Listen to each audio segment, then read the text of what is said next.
Radhe Radhe everyone, आप सभी को होली की हार्दिक शुभकामनाएं। दोस्तों, इससे पहली वीडियोस में मैंने बताया था कि होली पूजन के लिए हमें क्या क्या सामग्री चाहिए, लेकिन फिर भी मैं एक बार आपको बता देती हूँ। फूलों की माला, बड़कुले की माला या बड़कुले, गेहूं या जौ की बालियां, एक धूप, दीपक और अक्षत चाहिए, दक्षिणा चाहिए सिक्के के रूप में, माचिस चाहिए दिया जलाने के लिए, और गुलाल चाहिए, अबीर चाहिए, हल्दी, कुमकुम, आटा और सामग्री कपूर, लौंग, इलायची वहां पर हम चढ़ा के आते हैं, अर्पित करके आते हैं।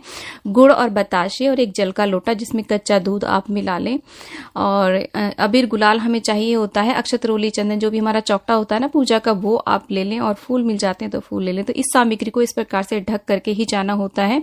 और आप अपनी शादी की चुनरी ओढ़ सकते हैं। आप 16 श्रृंगार अच्छी प्रकार से कर करके होली पूजन के लिए जाएं। तो देखिए, ये हमारी होलिका है जो कि चौराहे पे ही रखी जाती है। ज्यादातर होलियां जितनी भी होती हैं, इसका भी एक लॉजिक होता है, क्योंकि जितने भी टूने टोटके और ये सब चीजें होती है ना, वो चौराहे पर ही किए जाते हैं। तो उस सबको समाप्त करने के लिए चौराहे के बीचों बीच होली रखी जाती है। और बहुत सुंदर सा यहाँ पर सजाया हुआ है। अब जान लेते हैं कि किस विधि से हमें पूजा करनी होती है। तो देखिए, हमारे यहाँ पर जैसा होता है, मैं आपके साथ वैसा शेयर कर रही हूँ। और जब तक होली नहीं पूजते हैं, हमारे यहाँ पे कुछ नहीं खाया जाता है। एक तरीके से व्रत रखा जाता है। और करीब 10-11 बजे के करीब होली पूजन किया जाता है। या फिर किसी को बाहर जाना होता है ना, तो जल्दी भी पूज करके चले जाते हैं। देवताओं पे जाना होता है तो सबसे पहले वहां पर देखिए, पानी डाल करके, जल डाल करके शुद्धिकरण कर लिया जाता है। जमीन को साफ करके वहां पर कुछ भी शुभ चिन्ह बना लिया जाता है, यानी कि चौक बनाया जाता है। मैंने यहाँ पर स्वास्तिक बनाया। स्वास्तिक के ऊपर हम हल्दी, कुमकुम और अक्षत अर्पित कर देंगे। देखिए, चौराहा होता है तो चारों ओर व्हीकल भी निकल रहे होते हैं, तो सब कुछ बहुत जल्दी जल्दी करना होता है। प्रॉपर वे में आसन बिछा करके बैठ करके पूजन नहीं होता है। और इसके बाद में बड़कुले यहाँ पर हमने लगा दिए। उसके ऊपर जौ की बालियां, कहीं पर ये चने की बालियां भी ली जाती हैं, और कहीं पर ये जौ की, कहीं पर गेहूं की ली जाती हैं। जैसे आपके यहाँ पर ली जाती हो आप वैसे ही ले सकते हैं। और एक धूप दीप यहाँ पर हम जला देंगे।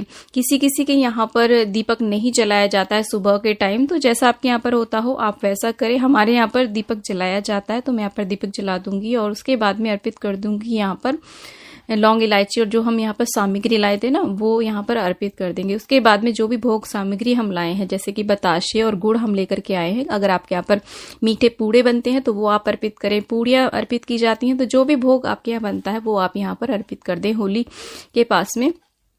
और इसके बाद में हाथ में जल लेकर के इस प्रकार से जल की छींटे दे देते हैं होली पर, और प्रार्थना करते हैं इस प्रकार से। देखिए, और रोली के, हल्दी के, कुमकुम के हम छींटे लगा देते हैं इस तरह से।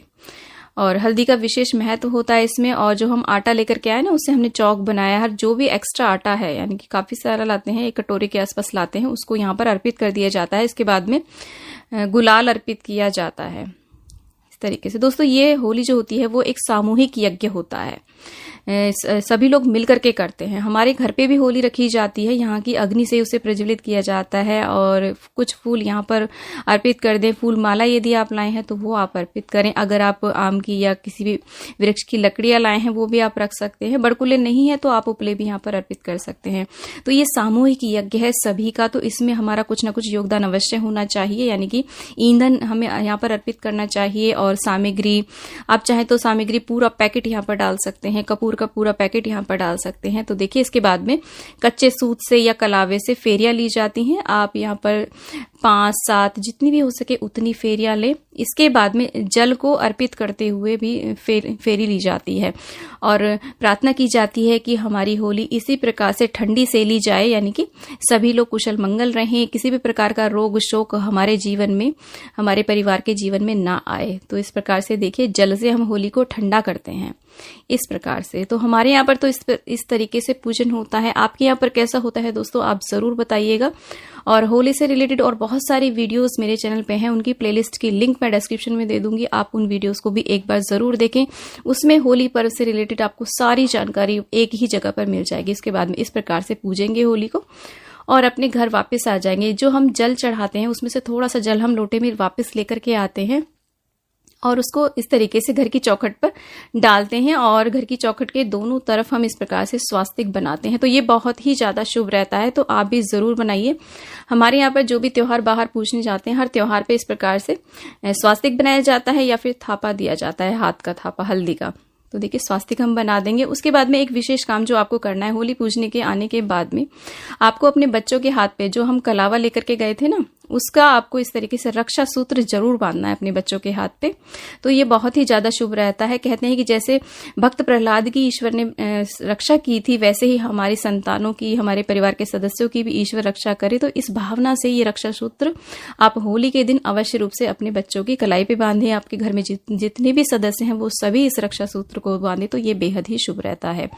तो दोस्तों उम्मीद करती हूँ कि मेरी बताई हुई ये होली पूजन की विधि आपको अच्छी लगी होगी। वीडियो यदि थोड़ा भी यूजफुल लगा है तो वीडियो को लाइक करें, चैनल को सब्सक्राइब करें और वीडियो को ज्यादा ज्यादा शेयर करें और कमेंट बॉक्स में राधे राधे अवश्य लिखें। दोस्तों आप सभी को होली की एक बार फिर से ढेर सारी शुभकामनाएं। Happy Holi friends.